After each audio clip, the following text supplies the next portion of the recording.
Welcome back, everyone. It's now the end of the season for the old Mazda, so it's time for us to put it away.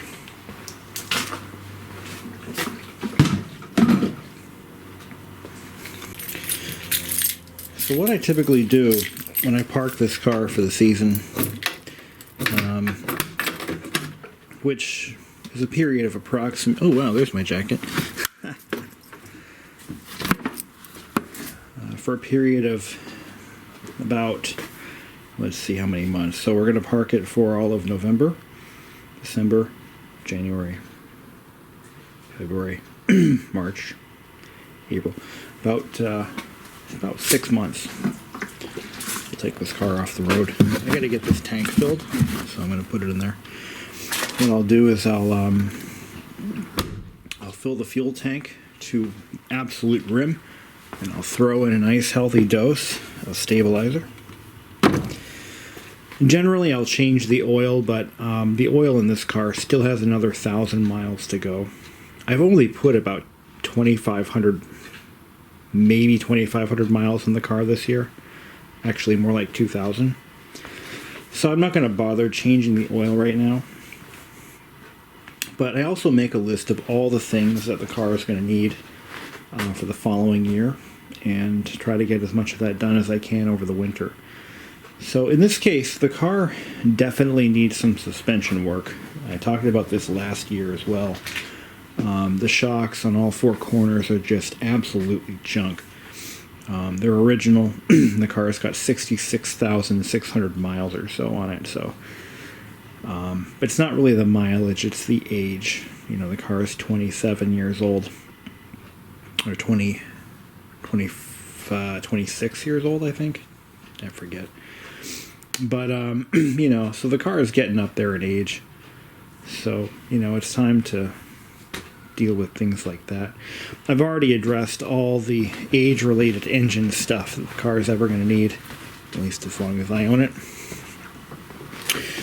So I don't have to worry about doing things like belts and hoses and coolant and such. Actually, you know, based on time, this car is actually due for a coolant flush. It's good for about 2 years, 30,000 miles. I don't use long life coolant, I use the correct stuff, the green stuff. But, so this car is probably going to be due for a coolant change, at least, pretty soon. So... I've had the car for 2 years now, but and address any other mechanical issues that might be arising. So one thing that this car is probably going to need is a coolant temperature sensor. It's starting to misbehave on warm start situations. So when we take it out for a drive in a few minutes, we're going to kind of figure out if that's still a problem. I might have corrected that because I found that the throttle position sensor was a little bit out of adjustment. We're talking a very, very small amount. The sensor was reporting that the bottom two terminals were actually closed when the car was sitting at an idle, when they should have been open. So the sensor had to be shifted just a wee bit to correct that situation. So I think that might have fixed it.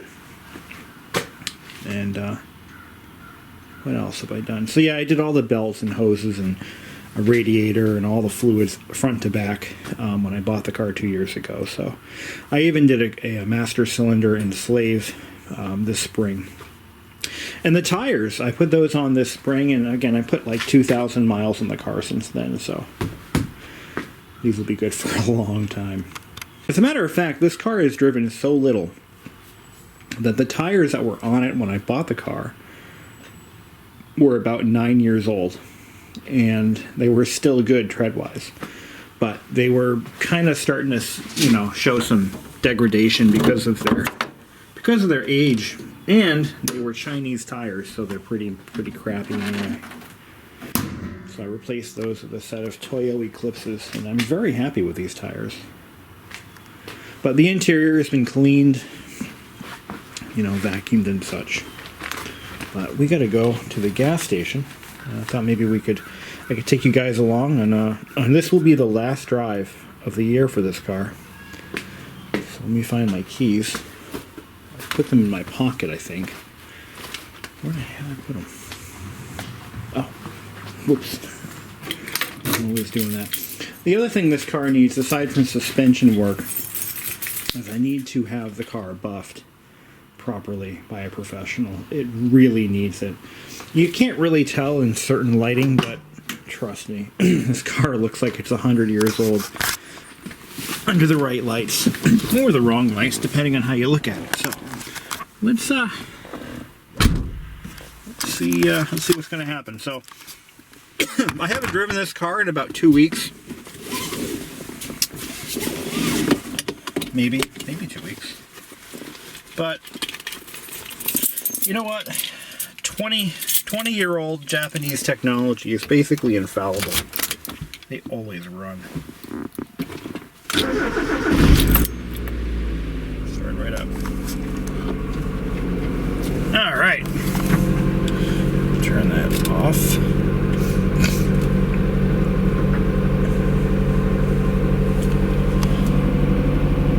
Just let her warm up a little bit. Lights on.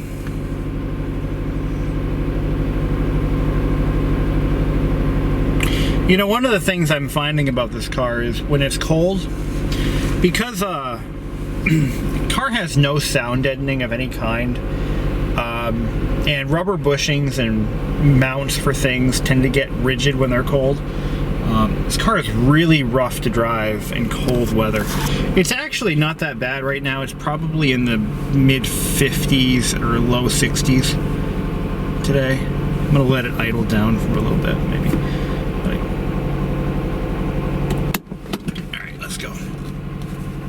It's got 66,900 miles on it.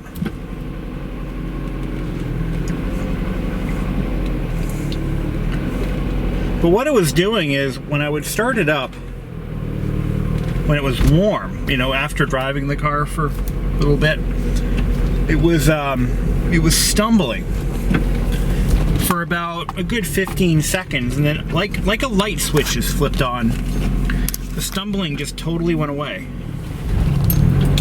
So it was really bizarre. Yeah, this thing is rough when it's nice and cold.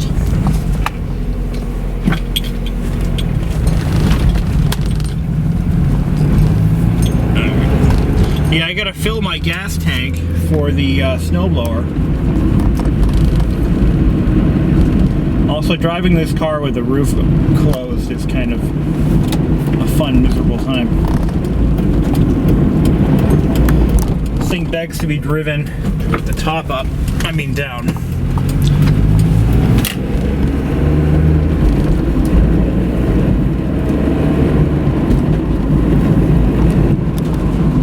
You know, the thing is, you know, you could spend tens of hundreds of thousands of dollars on an Italian sports car, and most of the fun that you're going to have with that car is at the service department, you know, and writing checks.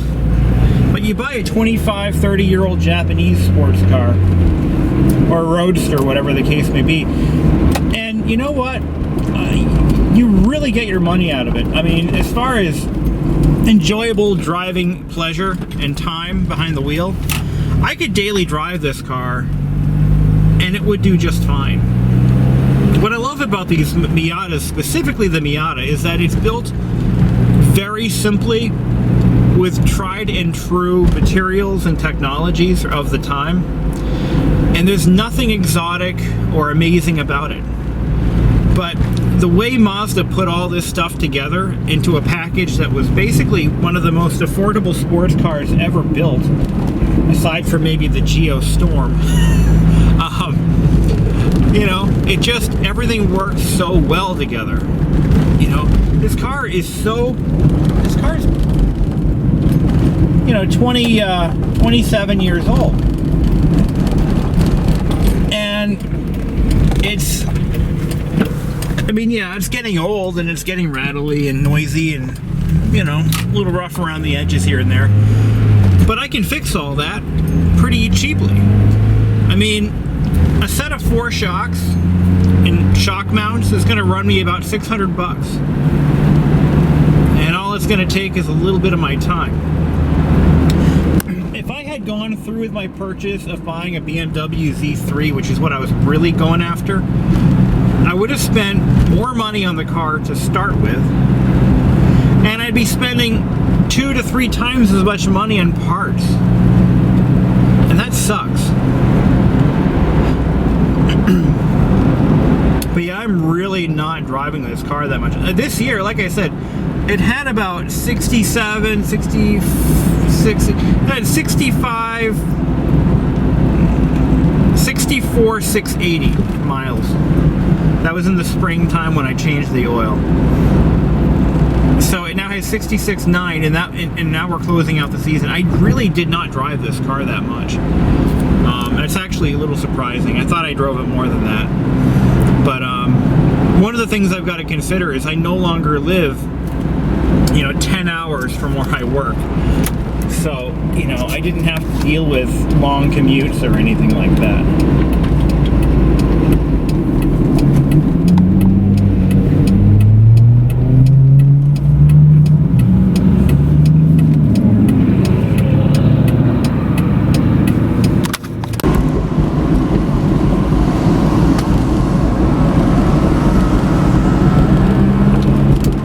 How many 26, 27-year-old cars can you say still have working cruise, power steering, factory stereo systems?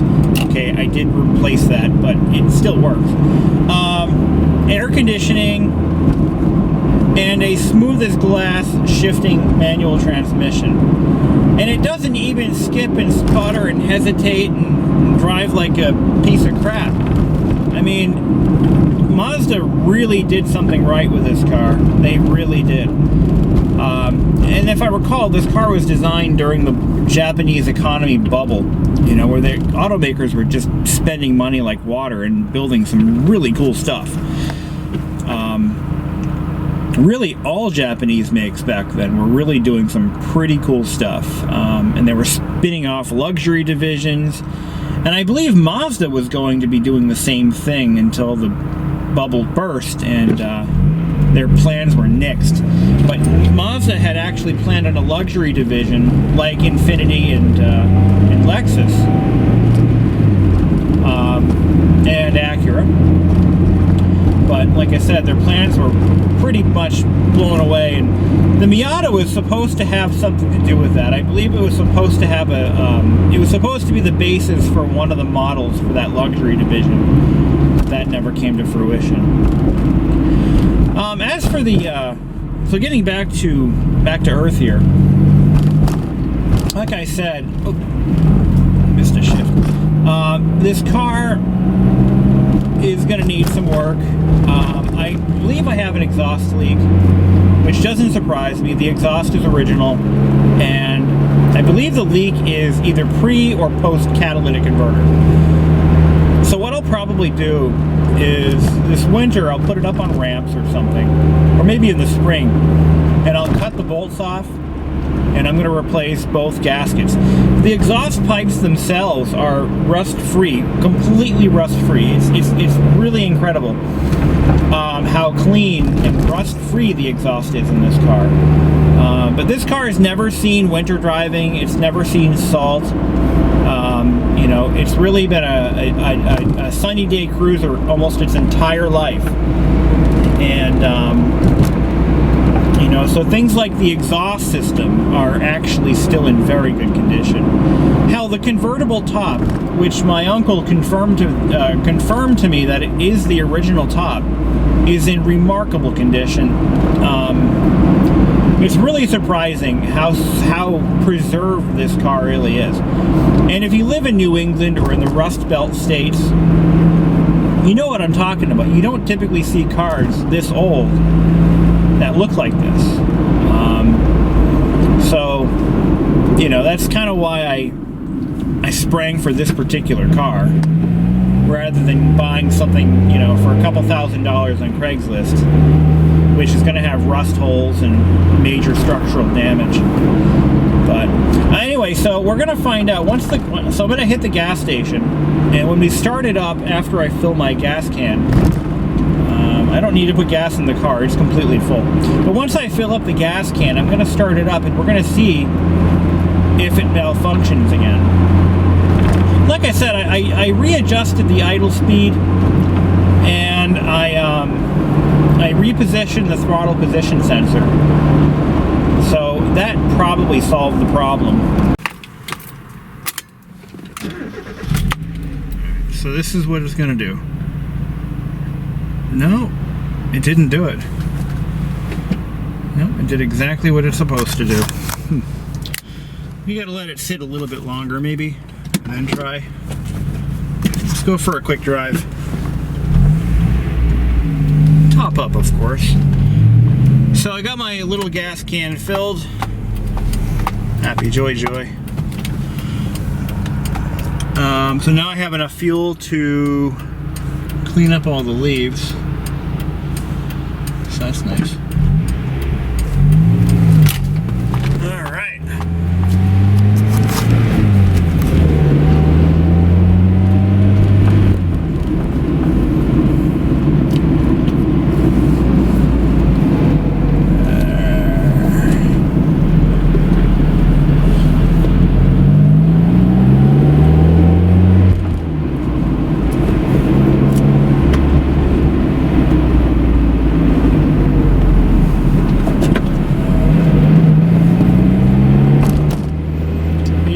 I mean, this engine has really been nothing but problem-free. So if I had a hiccup here or there, I would not be shocked. So I'm thinking I might just replace that sensor anyway. It is a commonly failed item on these engines. So the coolant temperature sensor is what tells the computer what the coolant temperature is, obviously, hence the name. But tells the computer what the temperature is so that it can trim the fuel mixture accordingly. Either go richer or leaner. Now, it's not the same sensor that reports the temperature on the dash cluster. That's a different sensor altogether. So we know that one works.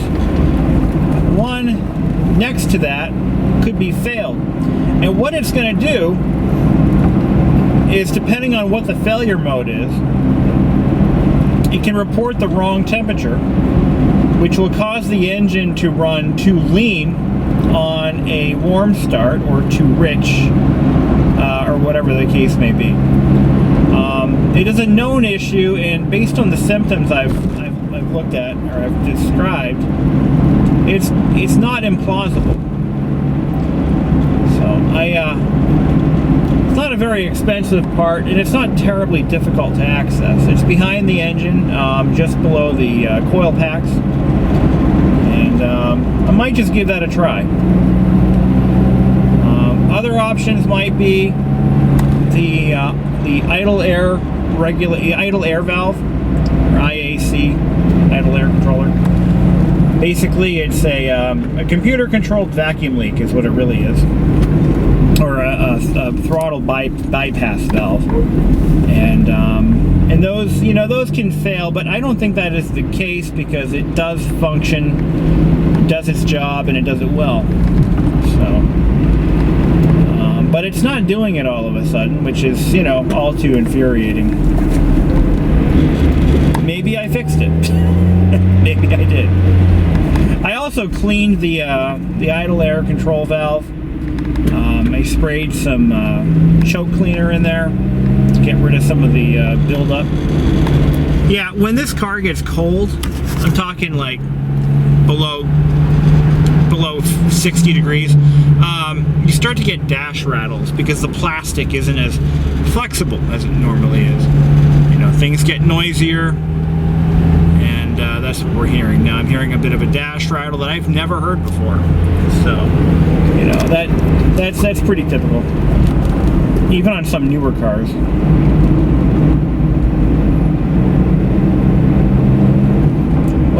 What What a fun little car to drive, though. And yeah, you can get a decent Miata for like, by decent, and now the prices will vary based on where you live, because in some states, finding a clean, rust-free first-gen Miata, you know, it's really not that big a deal. But in New England, in the northern states, not so much. You know, these cars typically have rough lives.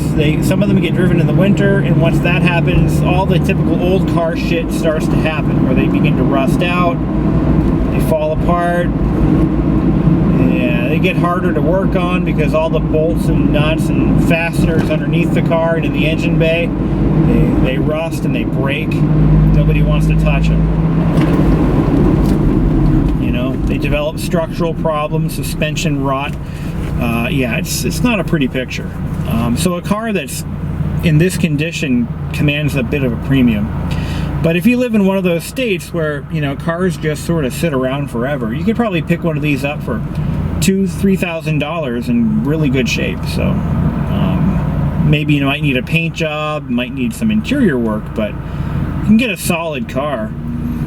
And then you can build whatever you want. A Miata is kind of like a blank slate. I mean, if you get a stock one like this, you can turn it into a track car pretty easily. I mean, these cars are almost built for the track. But yeah, it's idling smooth. AC should still kick in, right? Let's try it. Yeah, AC still works.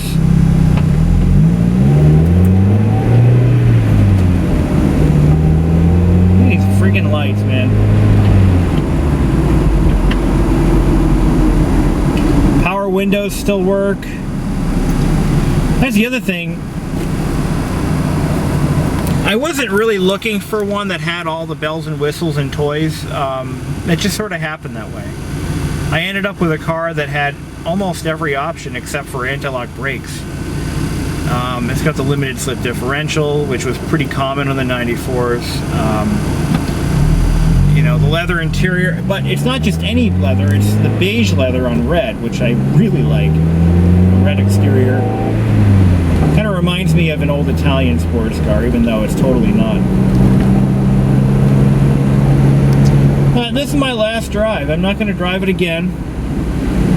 Not this year. Maybe 2021 if I survive the coronavirus pandemic. Who knows? This could be the last time I drive this car. Make the most of it. But I also have an ulterior motive. I had put some fuel stabilizer in the tank, and I need to run it through the system. You know, the stock exhaust in this car is just incredible sounding. I couldn't imagine a better sounding exhaust. I mean, because it's not obnoxiously loud, you know, but it has that, when you really put your foot down, it has that roar, which is always nice. Vintage pizza. I'm not sure I want to eat old pizza, thank you very much. What are they thinking with those names? Vintage pizza. Oh, so your pizza is what? 5 years old? Nah, I'm good. I'm good, dude.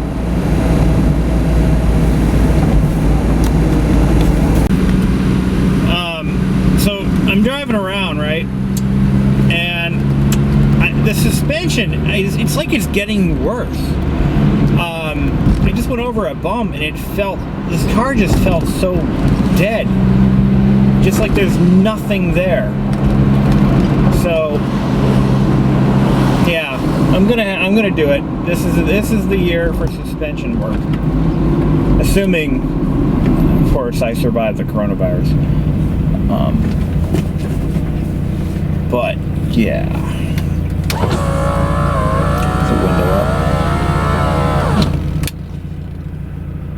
Yeah, I think it's time. And just maybe this year I'll get the paint detailed, get it buffed and waxed and everything. That'll definitely be a good thing to do. Engine runs so smooth in this thing. And I haven't really done any major work. I mean, I did the injector seals earlier this spring. Didn't really need them, but my whole MO was I wanted to get the injectors tested and cleaned because the car does sit a lot, so by rights I figured kind of makes sense to do that.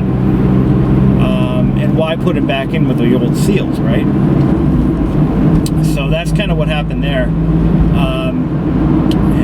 They both all four came back from the cleaning shop. Nope, they didn't need to be cleaned, you're good. I'm like, really? Well, that's lucky. They didn't charge me for the cleaning because there were no cleanings. So they just charged me for the test. That's all they charged me for, which was kind of nice. Very honest. I love honest shops like that. So I just threw some new seals on there, put them back in, done deal. So yeah, so that happened. Other than that, I haven't really done anything to this car, like, other than, of course I did a timing belt, but, that's just a maintenance thing. But, yeah, so let's do this. We're gonna pull it, we're gonna bring it home, park it in the garage for like 30 minutes. Pretend like we're going to the store. And then I'm we'll pull it back out. We'll start it up and see if the problem comes back. But I still think that I'm going to be changing out that freaking sensor. It's probably going to have to happen anyway.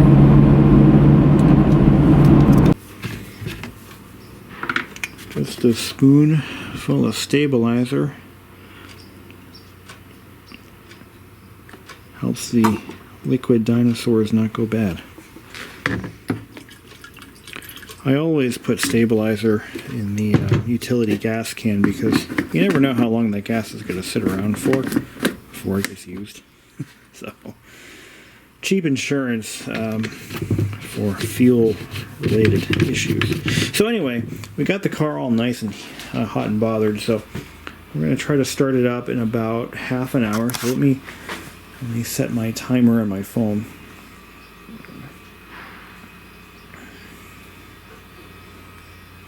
So let's see. Let's set that timer. For those of you following my my bathtub refinishing saga, I have some good news. I actually had to call the company to let them know that the technician forgot his vacuum hose. And they said, "Oh, thank you very much." And they said, "How did it go?" I said, "Well, it's funny you ask." I said, and I emphasized that I'm not mad, I'm not upset, I'm not Karen. My name isn't Karen, so I'm not here to crucify anybody. However, there are some issues, and I explained what those issues are. And I said, I think these are easily fixable by somebody with a little more experience. And they agreed. They said, well, we're very sorry that sort of thing had happened to you. And I said, well, thank you very much for your concern. And I said, and before I hung up with the lady, because she scheduled it out, someone's going to come here, I said, I want to emphasize, I'm not calling to crucify the kid who did the work, because he is a kid. We've all been there. And she could tell, she understood. And I said, he needs practice.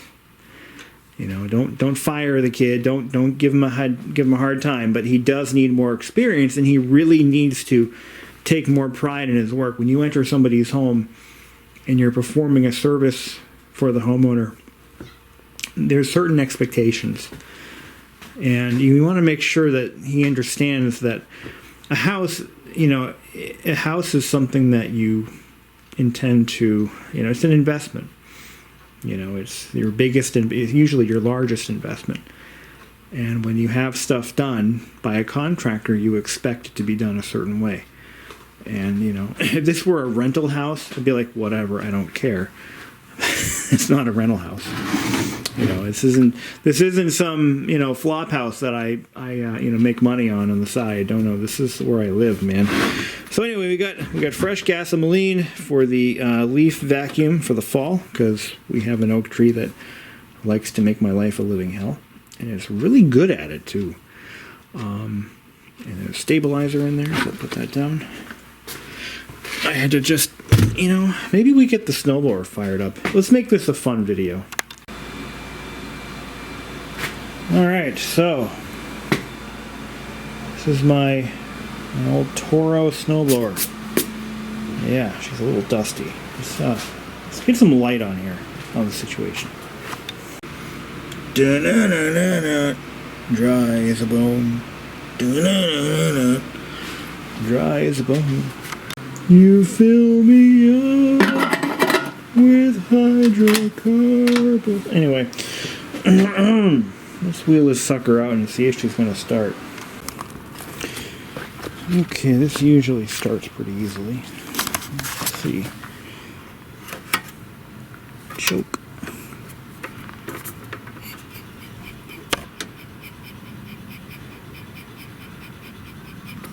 I think this is fuel on. I think that's off and that's on.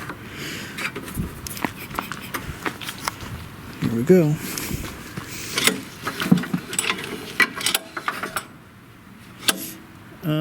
What happened to the starter rope?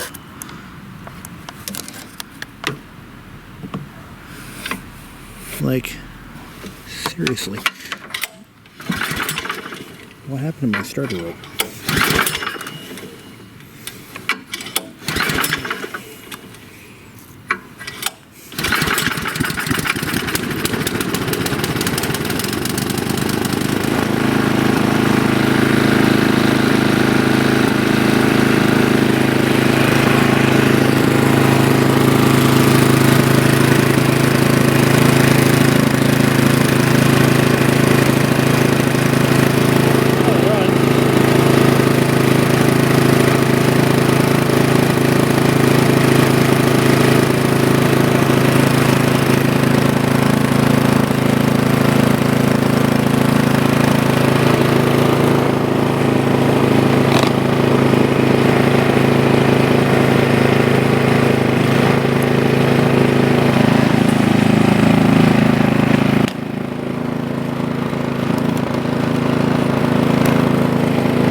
The engine warm up a bit, and we're going to use some nice fresh 5W30. Put that in there.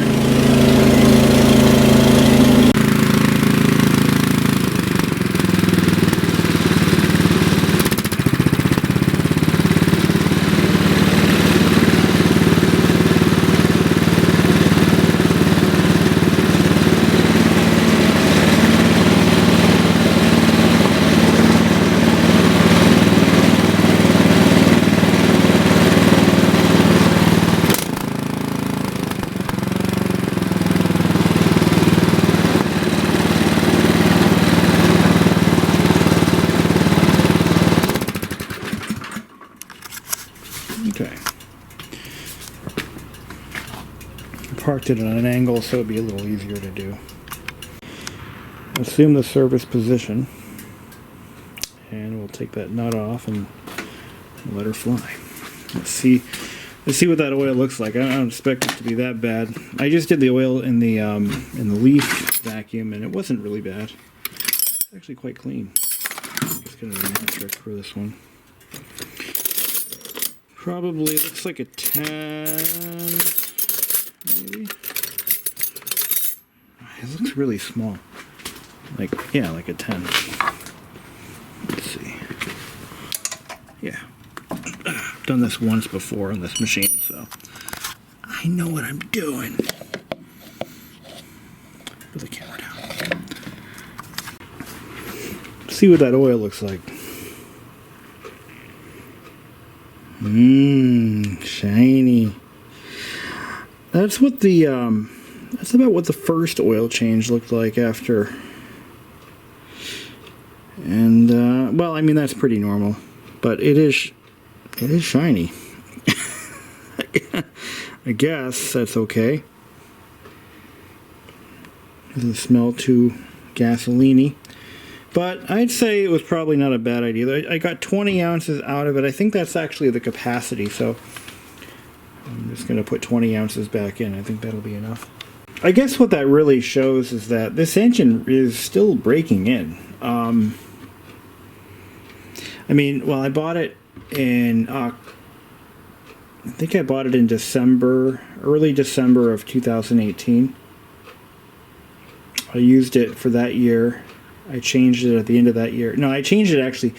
You know, come to think about it, I think I changed the oil like after my third snowstorm. So, I mean, it really wasn't that far after I bought it that I changed it.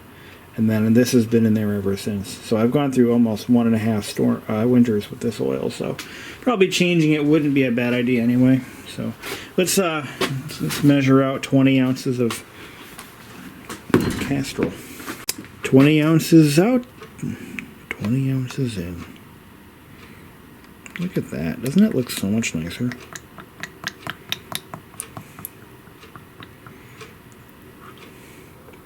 By the way, the capacity is 24 ounces. So there's still 4 ounces of shit in that engine, but that's not a big deal.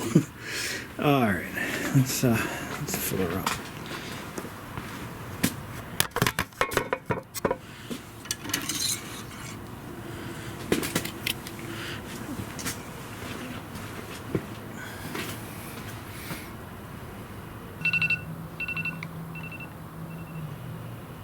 Shut up. I'll do you in a second. Okay.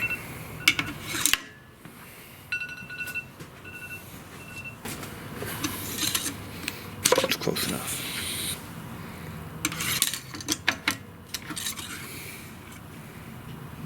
Okay. Yep. We're good. I mean, we should be anyway. Yeah. If anything, we're right there. We're right where we need to be. Okay, let's put this snowblower back in the basement, and we'll come back and we'll start the Miata. Actually, you know what? Screw it. Let's just do the Miata thing right now since we're here. I'm kind of anxious to see if this works. And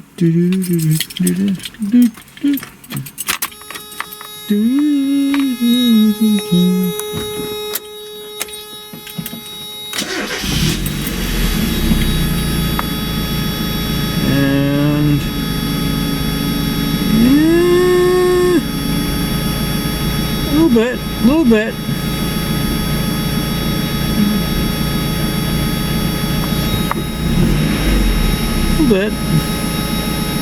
No, it's really not.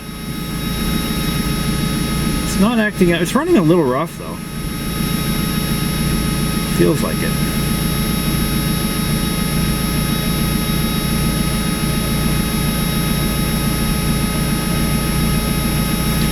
Yeah, you know what I'm going to do? I am going to throw a new sensor in there. And for good measure, I'm going to get a new OEM O2 sensor. I don't care what it costs. The O2 sensor I put into the car, I thought I was buying OEM. Turns out I was buying a Walker. And, well, I'd rather have an OEM NGK sensor in there, to be honest. So I'm going to do that. We'll do the suspension.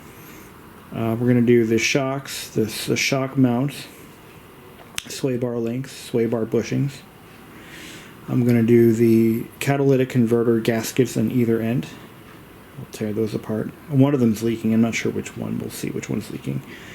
And I'm going to do the sensors, the coolant temp sensor and the O2 sensor with OEM parts. That's what we're going to do to this car. I like it. Fun times. Now, let's get the snowblower put away. And before I do that, I'm going to be signing off. Thank you for watching. I don't know, probably the most boring video I've ever made, but I'm sure somebody got a kick out of it. And we still got plenty of oil for topping off if we need to. All right, make sure that's sealed. There we go. Oh, it's not sealed.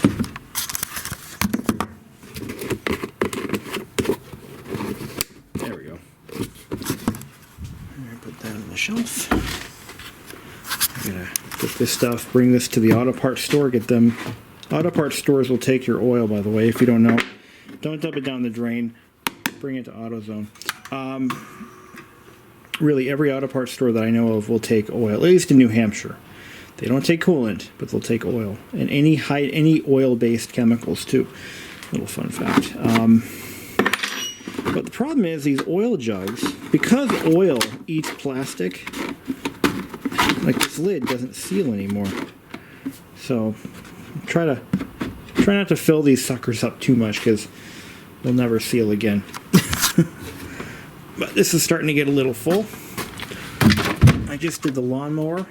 I did the leaf blower, or the leaf vacuum, and I did the snowblower this year, so get it out of here. Alright, till then, guys, have a great night.